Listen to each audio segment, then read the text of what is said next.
Warahmatullahi wabarakatuh. Selamat pagi semuanya. Ketemu lagi di mata kuliah analisis laporan keuangan. Untuk minggu ini kita masuk di minggu keempat. Ya, tak terasa sudah minggu keempat. Baik, untuk kali ini kita akan membahas mengenai analisis perbandingan laporan keuangan. Outline yang akan kita bahas pada pertemuan hari ini. Yang pertama terkait alasan analisis, kenapa analisis ini perlu untuk dilakukan. Kemudian preview analisis perbandingan. Kemudian kita akan membahas format analisis perbandingan seperti apa saja yang perlu dijelaskan. Lalu masuk ke hal-hal apa saja yang perlu diperhatikan dalam analisis perbandingan. Dan terakhir, sesi terakhir kita akan sedikit menyinggung terkait analisis tren. Baik, yang pertama alasan analisis. Mengapa kita perlu melakukan analisis perbandingan? Seperti kita ketahui, dalam laporan keuangan itu hanya melaporkan posisi keuangan per tanggal tertentu dan menggambarkan kinerja selama periode akuntansi. Nah, ini salah satu keterbatasan dari laporan keuangan sehingga laporan keuangan dibatasi oleh waktu. Nah, analisis keuangan yang hanya satu periode ini kurang bisa melihat tren atau kecenderungan. Untuk itulah perlu dilakukan analisis perbandingan yang membandingkan dari tahun ke tahun misalkan, atau membandingkan antar perusahaan dalam satu industri. Nah, preview analisis perbandingan ini biasanya membandingkan dari tahun pertama ke tahun kedua, tahun ketiga, dan seterusnya. Jadi antar tahun, ada tahun yang diperbandingkan. Ya minimalnya 2 tahun yang berbeda. Tujuan dari analisis perbandingan untuk mengevaluasi laporan dari beberapa tahun berturut-turut. Hasil dari analisis perbandingan yaitu arah, kecepatan, dan besarnya kecenderungan yang terjadi. Nah, jenis dari analisis perbandingan ini adalah analisis perubahan dari tahun ke tahun dan analisis tren berdasarkan angka indeks. Kita masuk ke format umum dari analisis perbandingan. Nah, ini contoh kita ambil dari pos neraca. Ada kas, barang dagangan, piutang, tanah, bangunan, aktiva tetap lainnya. Jadi ini kita ambil contohnya ya, kita capture atau potret bagian aktiva. Di situ terlihat tahun 2015 dan 2016. Jadi tadi saya sebutkan bahwa untuk analisis perbandingan minimal ada tahun yang dibandingkan. Jadi minimal ada 2 tahun. Itu 31 Desember 2015 posisi kas 8.000, 2016 posisi kas 16.000. Berarti ada kenaikan berapa? Nah, di sini coba kita pakai pen. Ada kenaikan 8.000. Dalam prosentase itu berarti berapa persen? Nah, ini berarti kenaikan 100%. Karena dari 8.000 menjadi 16.000 ya. Menghitung angka 100% ini adalah 8.000 per 8.000, jadi kenaikannya 8.000 per 8.000 kali 100%. Nah, untuk rasionya ini 2 kali. Angka ini adalah dari 16.000 dibagi 8.000, ketemunya 2 kali. Persentase dari total. Ya, ini maksudnya dari total jumlah aktiva ini ya. Jadi angka 3% ini dari 8.000 per 233.000 karena 100%-nya ini adalah jumlah aktiva. Pada tahun 2016 berarti 16.000 per 266.000 kali 100%.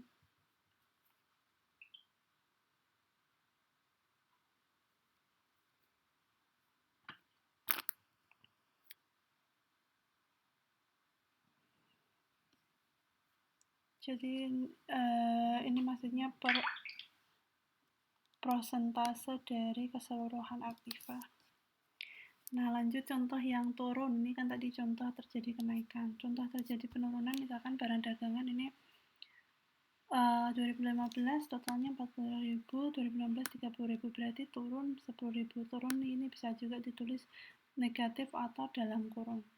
Persentase penurunannya adalah 25%. Ini dari mana? Dari 10.000 minus 10.000 ya, per 40.000 kali 100%. Jadi turunnya 10.000 kalau dipresentasikan 10.000 dari angka tahun awalnya. Kemudian kali 100%, ketemunya minus 25%. Rasio 0,75. Ini tadi 2, itu kan dari 16.000 dibagi 8. Nah, rasio ini adalah dari tahun 2016 per 2015. Ini 30.000 per 40.000. Jadi ketemunya 0,75. Nah, kalau ini persentase dari total ini aktiva. Ya. Angka ini adalah persentase dari total aktiva. Ini juga total persentase dari total aktiva pada tahun 2016. Dan seterusnya, caranya juga sama ya sampai di aktiva tetap lainnya.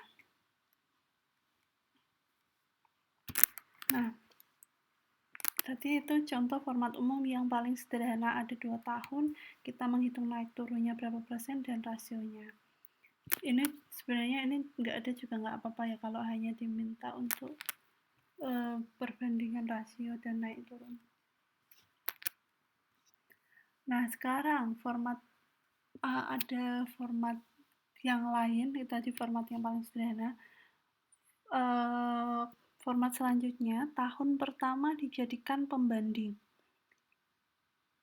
Ini biasanya lebih dari 2 tahun ya.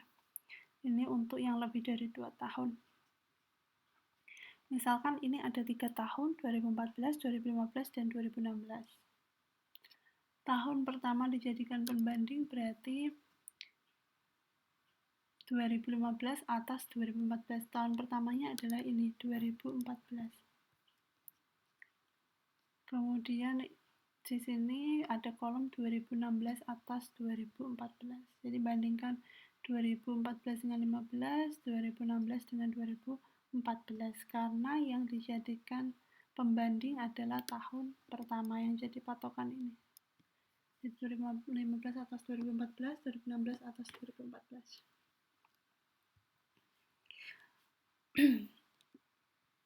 Kemudian kita ambil satu contoh ya, kas 2014 40.000,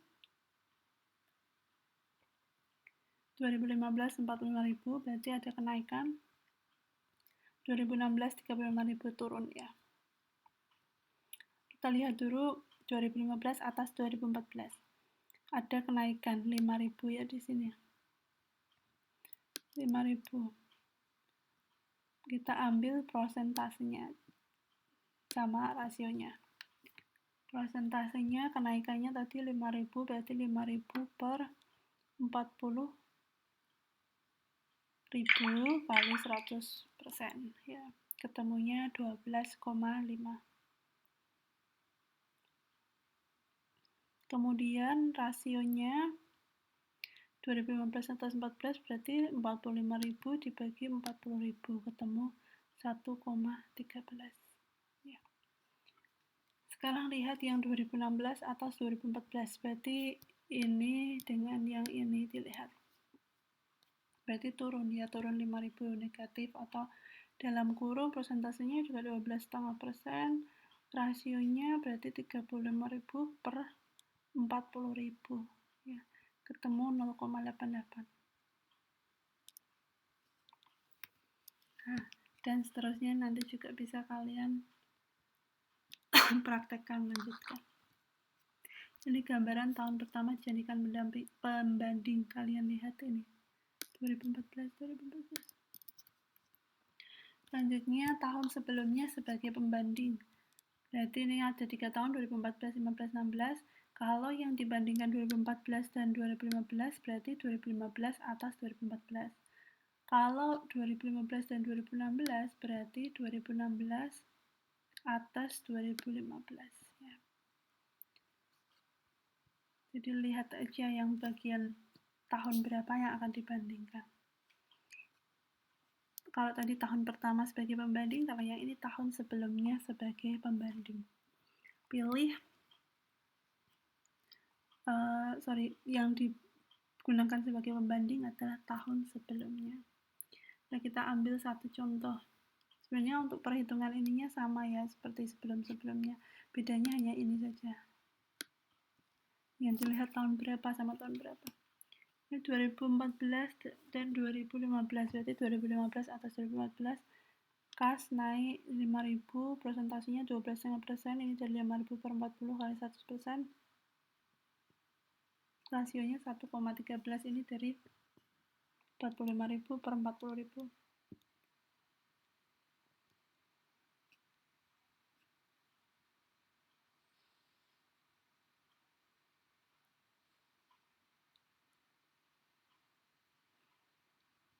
Begitu juga yang lainnya, nanti juga bisa kalian lihat ya. Caranya sama. Oke, kalau kalian pakai Excel sih ya tinggal tarik aja garis ke bawah, nanti rumusnya akan ke copy ya.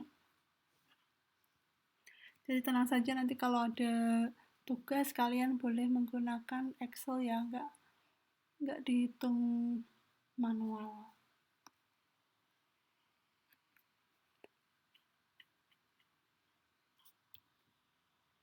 Oke, selanjutnya yang terakhir, format terakhir rata-rata sebagai pembanding. Ini misalkan tahun 2014, 15, 16.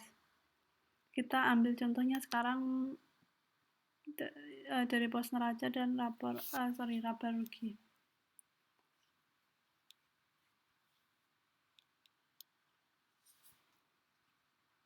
Caranya kalau rata-rata sebagai pembanding di total dulu tahun 2014, 2015, 2016. Misalkan ini penjualan 2014 7,5, 2015 9 juta, 2016 4,5 juta. Jumlah akumulatifnya adalah 21.000.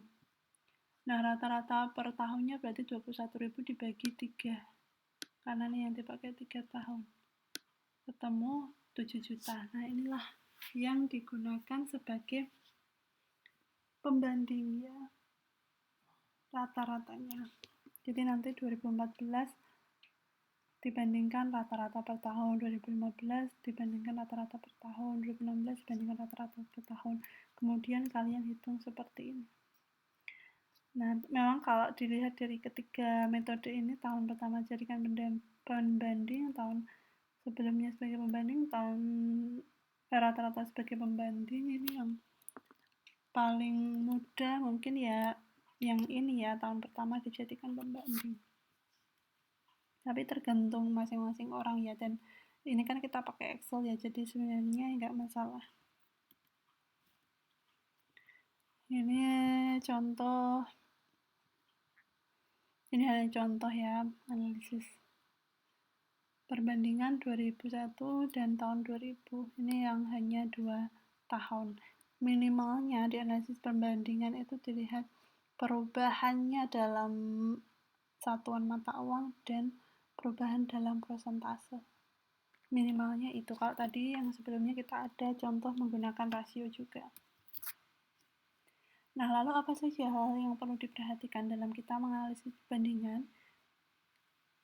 Kalau yang kita analisis itu laporan rugi laba, berarti lihat laba atau rugi operasional maupun insidentalnya yang ada. Kemudian kalau di neracanya juga bisa dilihat muncul dan lunasnya utang maupun perubahan bentuk utang, itu kita perhatikan ya. Kalau tadinya tidak ada utang, jadi tahun selanjutnya ada utang, berarti kan ada tambahan akun utang gitu ya, atau mungkin utangnya naik atau turun, itu juga perlu diperhatikan. Kemudian pengeluaran penarikan kembali modal saham, itu kalau ada ya, perusahaan bisa jadi kan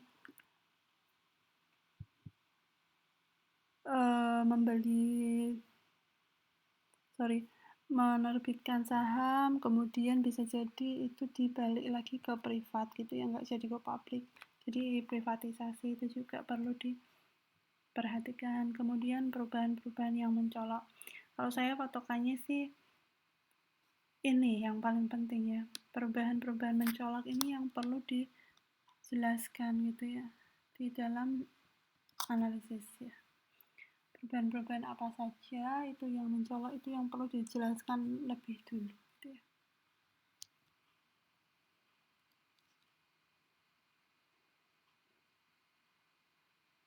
Oke, ini misalkan analisis laporan laba rugi yang diperbandingkan. Ada 2 tahun 2015-2016, ini sudah dihitung gitu ya pakai Excel. Terus cara kita menjelaskan bagaimana? Kalau kalian kan tidak hanya menghitung Excel, tapi diminta untuk menganalisis. Nah, dari data ini,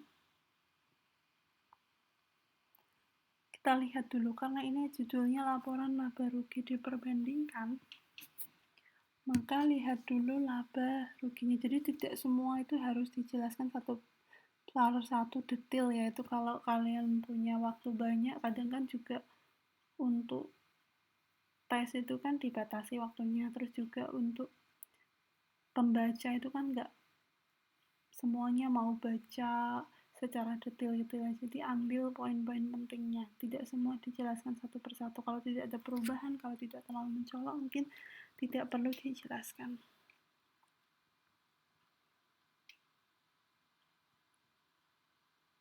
Nah, dari sini karena ini judulnya analisis laporan laba rugi, lihat dulu bagian yang paling penting ya. Poinnya kan laba rugi, perusahaan itu laba atau rugi, labanya naik atau turun, ruginya naik atau turun, seperti itu. Nah, ini jadi jelaskan dulu laba ya. Nah, laba naik atau turun dari tahun 2015 ke 2016, naiknya berapa persentasenya itu perlu dijelaskan. Kemudian perlu dijelaskan juga yang paling mencolok atau penopang utama kenaikan laba bersih itu apa. Nah, caranya bagaimana? Lihat persentase naik turunnya ya. Nah, ini kan ada kenaikan penjualan bersih berapa gitu, berapa persen. Kemudian angka-angka yang cukup mencolok gini perlu diperhatikan ya, dan perlu dijelaskan. Kalau yang kecil-kecil kayak gini mungkin nggak terlalu kelihatan, nggak terlalu mencolok gitu ya. Jadi kita lihat dulu esensi itu laporan apa itu yang dijelaskan. Misalkan laporan laba rugi, berarti lihat dulu laba bersihnya secara global, baru lihat poin-poinnya apa saja yang mempengaruhi secara signifikan.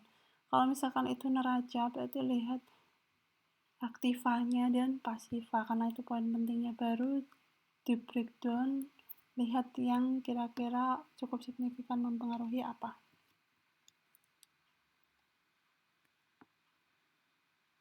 Jadi itu seperti tadi ya. Nah, kalau coba kalian lihat di sini, kira-kira yang mencolok itu apa ya gitu ya. Ini kan neraca yang diperbandingkan. Kalian lihat dulu aktiva dan pasifanya, naik turunnya bagaimana. Kemudian lihat di bagian aktiva yang perubahannya mencolok itu apa. Misalkan ini surat berharga turun, itu terjadi apa? Aktiva lancar turun ya, yang cukup signifikan ini perlu dijelaskan. Nah, kalau di sini hutang, nah ini saham biasa ternyata naik gitu ya, artinya dari tahun 2015 ke 2016 terjadi kenaikan saham biasa ya, modal saham biasa. Kemudian ini juga mungkin cukup signifikan ya, utang jangka panjangnya turun, berarti mungkin sudah dilunasi dan lain sebagainya.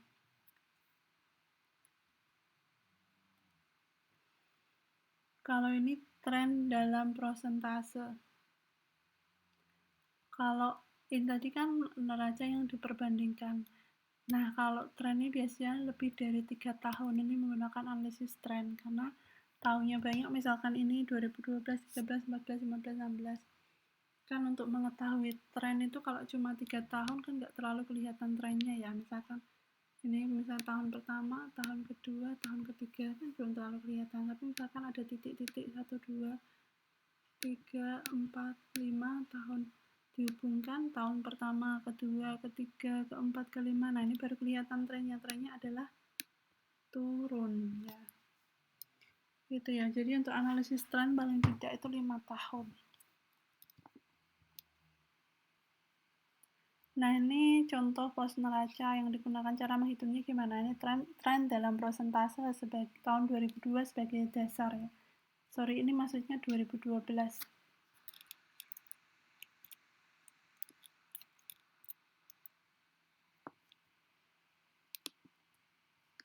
Bentar, ada kesalahan.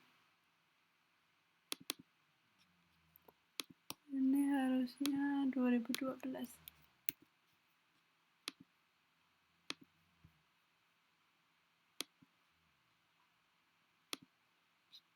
2012 sebagai dasar. Nah, karena sebagai dasar ini tulis poinnya 100 semuanya. Rasionya 100 semuanya. Atau prosentasenya dalam 100% semuanya. Karena ini sebagai tahun dasar. Nah, 2013 120%. Caranya bagaimana? 120 per 100 kali 100%. Tahun 2014 130 per 100 karena tahun dasarnya ini kali 100%. 2015 90. Nah, ini 90% dari mana? 90 per 100 kali 100%. Kemudian 2016 140 per 100 kali 100%. Nah, itu seterusnya kalian hitung ke bawahnya.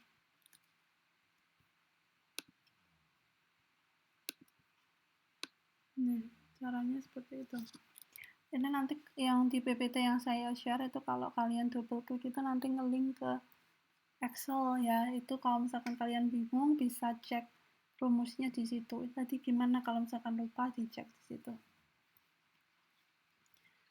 Nah, kalau dalam tren ya, analisis tren dalam persentase nanti kalian menjelaskan terjadi tren kenaikan atau penurunan relatif stabil. Nah, perlu disampaikan. Kalau tadi hanya 2 tahun, 3 tahun kan hanya perubahannya saja perbandingan. Nah, kalau ini karena lebih dari 3 tahun kan analisis tren itu lihat kecenderungannya naik atau turun atau stabil.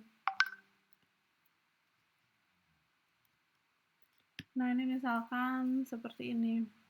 Kalau kalian lihat garis kuning ini trennya apa ini? Misalkan tahun pertama 2, 3, 4, 5. Ya, trennya naik. Ya, kalau misalkan yang biru ini kasnya ya relatif stabil ya. Ini yang piutang cukup naik turun tapi nggak terlalu signifikan sih ya. Jadi misalkan kalau ada gambar seperti ini berarti trennya turun gitu kan ya. Kalau gambarnya terlalu naik turun kayak gini ya ini bisa masuk sebagai fluktuatif. Ini beberapa pos regular rata-rata trennya sih naik. Nah, mungkin itu saja sedikit penjelasan dari Bu Lili. Kita lanjut diskusinya di Elena maupun di WA group ya. Di Elena nanti saya buatkan forum untuk diskusi. Terima kasih, semoga bermanfaat. Wassalamualaikum warahmatullahi wabarakatuh.